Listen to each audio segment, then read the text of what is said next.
जरा सोचिए, क्या हो अगर आपके पास एक ऐसा शस्त्र हो जो किसी भी दिशा में, किसी भी समय और किसी भी स्थान पर दुश्मनों का अंत कर सकता हो।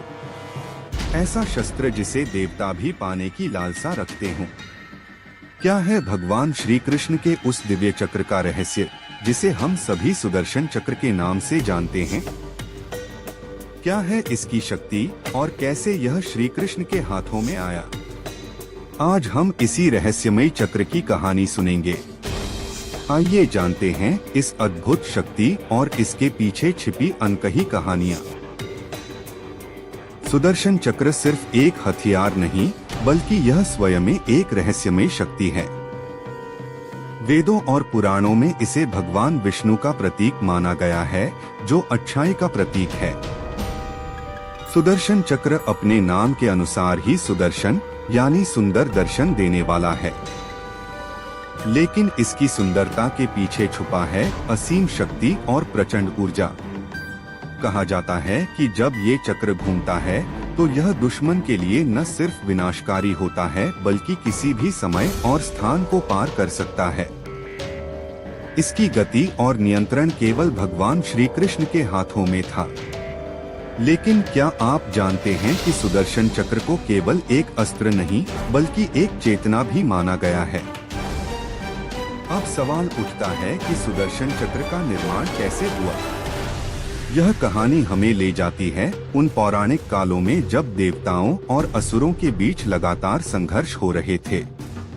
तब भगवान विष्णु के पास कोई ऐसा शस्त्र नहीं था जो इस तरह की शक्ति रखता हो। तब भगवान विष्णु ने भगवान शिव से प्रार्थना की। शिवजी ने विष्णु जी की तपस्या से प्रसन्न होकर उन्हें सुदर्शन चक्र प्रदान किया, जिसे विश्वकर्मा देवता ने स्वयं तैयार किया था। ऐसा कहा जाता है कि इसमें सूर्य का तेज और ब्रह्मा का ज्ञान समाहित था। यही कारण है कि यह चक्र अपनी प्रचंड शक्ति से सजीव था और इसका संचालन भी बेहद कठिन था। महाभारत के युद्ध में सुदर्शन चक्र की शक्ति का सही अर्थ समझ में आता है। एक बार भगवान श्री कृष्ण ने इसे कौरवों के सेनापति भीष्म पर छोड़ने का प्रयास किया था। श्री कृष्ण के एक इशारे पर यह चक्र किसी भी दिशा में तेजी से घूम सकता था। यही नहीं, सुदर्शन चक्र एक ही बार में कई शत्रुओं का विनाश करने की क्षमता रखता था। लेकिन महाभारत में एक और महत्वपूर्ण घटना घटित होती है। जब अर्जुन को जयद्रथ का वध करना होता है, तब श्री कृष्ण ने अपने सुदर्शन चक्र की सहायता से सूर्य को ढक दिया, जिससे समय रुक गया। क्या आप जानते हैं कि इस शक्ति का अर्थ सिर्फ शारीरिक बल ही नहीं, बल्कि एक उच्चतम चेतना और ज्ञान भी था, जो श्री कृष्ण को सुदर्शन चक्र को नियंत्रित करने में सक्षम बनाता था। सुदर्शन चक्र सिर्फ एक हथियार नहीं था, यह एक दार्शनिक अर्थ भी रखता है। सुदर्शन का अर्थ होता है अच्छा दृष्टिकोण या सही मार्ग। इसका मतलब यह है कि भगवान श्री कृष्ण हमें सिखाना चाहते हैं कि जीवन में भी सही दृष्टिकोण अपनाना आवश्यक है। सुदर्शन चक्र के 5 हिस्सों को जीवन के 5 तत्वों का प्रतीक माना गया है: पृथ्वी, जल, अग्नि, वायु और आकाश। ये 5 महाभूत इस चक्र में एक रूप होकर उसे संपूर्ण बनाते हैं। यही कारण है कि सुदर्शन चक्र केवल एक हथियार नहीं, बल्कि एक जीवन शैली और दृष्टिकोण का प्रतीक है। सुदर्शन चक्र से हमें कई जीवन के गहरे पाठ भी मिलते हैं। सबसे पहला पाठ है धैर्य और संतुलन। श्री कृष्ण हमेशा अपने सुदर्शन चक्र को अपने नियंत्रण में रखते थे और इसे तभी प्रयोग करते थे जब इसकी आवश्यकता होती थी। इससे हमें सीख मिलती है कि शक्ति का उपयोग तभी करें जब वास्तव में आवश्यक हो। दूसरा पाठ है दिव्यता। सुदर्शन चक्र हमें बताता है कि जब हमारे पास उच्चतम ज्ञान, समर्पण और सही दृष्टिकोण होता है, तो हम किसी भी कठिनाई का सामना कर सकते हैं। जीवन में भी हमें कठिनाइयों का सामना धैर्य और सकारात्मक दृष्टिकोण से करना चाहिए।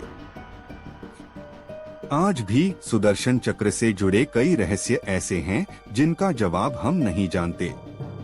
कहा जाता है कि जब भगवान कृष्ण ने अपना अवतार समाप्त किया तो यह चक्र वापस से भगवान विष्णु के पास चला गया। लेकिन सवाल यह उठता है कि क्या आज भी यह चक्र कहीं मौजूद है? कुछ लोग मानते हैं कि सुदर्शन चक्र एक अदृश्य शक्ति के रूप में ब्रह्मांड में सक्रिय है और केवल तभी प्रकट होता है जब संसार को इसकी सबसे अधिक आवश्यकता होती है। इस रहस्यमयी चक्र की शक्ति का अर्थ है कि इसके दर्शन या अनुभव का भाग्य केवल कुछ ही को प्राप्त होता है। तो मित्रों, सुदर्शन चक्र सिर्फ एक शस्त्र नहीं, बल्कि यह हमें जीवन में एक सच्चा मार्ग दिखाता है। यह सिखाता है कि ज्ञान, समर्पण और सही दृष्टिकोण से ही हम किसी भी कठिनाई का सामना कर सकते हैं। आइए हम भी श्री कृष्ण के इस आदर्श से प्रेरणा लें और जीवन में सकारात्मक दृष्टिकोण अपनाएं। अगर आप इस वीडियो को पसंद करते हैं तो इसे लाइक करें, शेयर करें और चैनल को सब्सक्राइब करना न भूलें। अगले वीडियो में फिर मिलेंगे एक और अनोखी कहानी के साथ। तब तक के लिए जय श्री कृष्ण।